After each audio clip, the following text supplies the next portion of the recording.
شوية. أعزائي متابعي قناة فادي التعليمية، أهلا ومرحبا بكم في حلقة جديدة من حلقاتنا. سنتعلم اليوم كيفية إصلاح ستريتر اللي هو مرتب الشعر أو مصفف الشعر اللي بيستخدموه في الصالونات. وهذا هو شكله، هو عبارة عن قطعتين فكين، وبنوضع الشعر بيناتهم، بترتفع درجة حرارة الفك هذا والفك هذا، وبيؤدي إلى تصفيف الشعر. اللي بنبدأ فيه إحنا هو فحص الفيش. أول شيء نفحص الفيوز، هذا فيه فيوز هنا، إذا كان هذا الفيوز فاصل معناته ما راح يشتغل الجهاز المصفف الشعر هذا.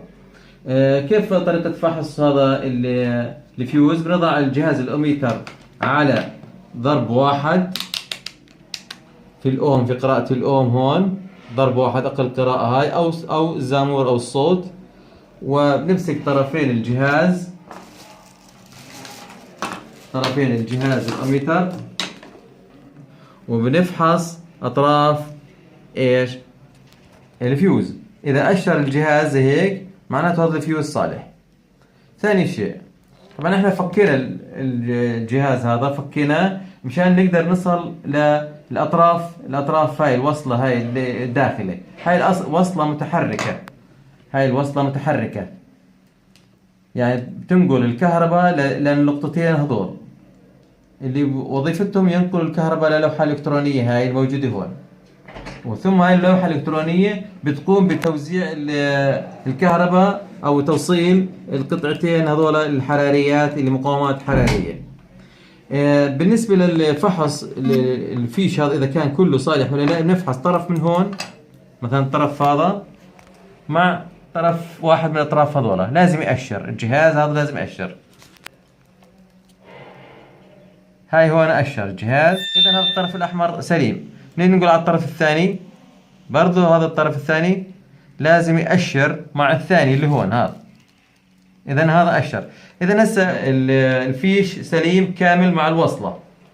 فظل عندنا هذول السلكين داخلات للوحة الإلكترونية، البورد هذا الإلكتروني. بدنا نتأكد إنه المقاومات الحرارية هاي شغالة ولا لا. أطراف المقاومة الحرارية، هاي المقاومة الحرارية عبارة عن مقاومة حرارية موضوعة، قرب كمان كثير أيوة، موضوعة داخل إطار حديدي معدني معزولة بعازل حراري. هذا عازل حراري، هذا عازل حراري كهربائي، الموضوعة بيناتن هيك. هاي المقاومة الحرارية إلها طرفين، هاي أطرافها نمشي معهم هون الأطراف.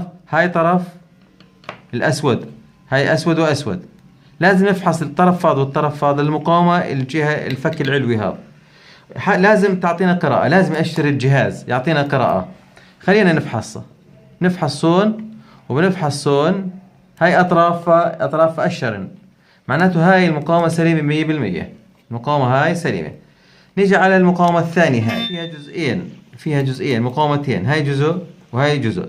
ليش الجزئين هذول؟ عشان يصير يتحكم في درجة الحرارة. يعني إما نشغل الجزء هذا بيكون أقل درجة حرارة، نشغل الجزء الأحمر معه بيكون وسط، وإذا شغلنا الثلاثة 1 2 3 بيكون هذا درجة الحرارة القصوى، أعلى درجة حرارة.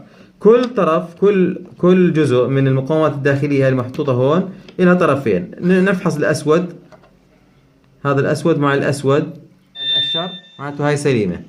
نفحص الأحمر مع السلك الثاني الأحمر، هذا هو هون لازم يأشر. خلينا نرفع القراءة أكثر لأن قيمة عالية جدا، هاي أعلى واحدة، هاي هيك شايف؟ إذا قيمة المقاومة عالية جدا، هذا هيك. إذا الثلاثة بنطمئن إنه الثلاث مقاومات هذولا، الثلاث مقاومات شغالات. بظل عندنا الفحص الثاني للبورد هذا، البورد هذا إذا كبسنا هون المفتاح هذا أحيانا بيكون في خراب بالمفتاح هذا مفتاح اون اوف، هاي أطرافه الأربعة، هو وظيفته إنه يوصل هاي النقطة مع هاي وهاي النقطة مع هاي. واضح؟ التصوير واضح؟ طيب إحنا بنكبس على المفتاح، نفحص النقطة هاي مع النقطة هاي، هيك لازم أشر، شايفين؟ أعطى قراءة. افحص هسه النقطة هاي، اسمع النقطة هاي مع النقطة هاي، برضه هيك بعطي قراءة، إذا بأشر. إذا هذا المفتاح بقوم بالتوصيل، بعملية التوصيل المطلوبة منه. بظل الدائرة الإلكترونية هاي اللي هون. بالنسبة للدائرة الإلكترونية هاي بدنا نفحص إنه بتشتغل ولا لا مبدئيا، يعني بتعطي استجابة بالنسبة لما نضغط على الكابل، بنوصل الكهرباء وبنحاول نضغط على الضغط هذا. هاي قاضت الدرجة الأولى، درجة الحرارة الأولى، نكبس على مرة ثانية، هاي الدرجة الثانية، نكبس على الثالثة، هاي الثالثة، وهاي الدرجة النهائية. إذا هاي بالنسبة للدائرة الإلكترونية بتوقع ما فيها أي مشكلة. طيب بظل عندنا القطعة هاي أصلا موجودة هون،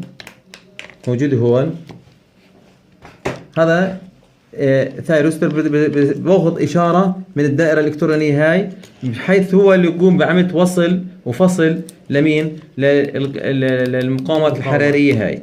هذا هو اللي بيقوم باخذ الإشارة من الدائرة الإلكترونية، وهو بيقوم بعملية فصل ووصل للدائرة الإلكترونية. كيف يعني؟ هاي النقاط هو بيقوم بوصلها الثايروستر هذا. احنا هسه بدنا، هذا طبعا معطل، هذا الثايروستر معطل، فحصناه ما اعطى قراءة. هنا كمان الشركة اللي صانعة مش حاطة رقم للثايروستر هذا، فاحنا راح نستبدل هسه الثايروستر هذا قبل ما نقدر ندبر بداله. بدنا نوصل النقطة هاي مع النقطة هاي، النقطة هاي نقول يعني نعمل عمل ايش؟ الثايروستر، نوصل هاي النقطة مع هاي بواسطة بالكاوي، نشغل الكاوي. شوفوا هنا كيف نوصل هاي النقطة مع هاي، توصيل لازم يكون توصيل كويس، لأنه هاي مقاومات حرارية، يعني مقاومتها عالية جدا. هسه بنجرب ان بنحط بالكهرباء ونشوف هل هاي هذول الثنتين يعني حمي ولا لا. لازم لما نوصل بالكهرباء هسه لازم تكون مواصلة مباشرة هون، هاي تحمى وهاي تحمى. بنحط بالكهرباء ونشوف كيف. الآن بنشوف كيف انه حميت ولا ما حميت هاي المقاومات. بعد ما حطينا الفيش. طبعا هاي الدائرة الإلكترونية اشتغلت هنا، هاي صارت تحمل الآن. في حم، صارت حامية كثير.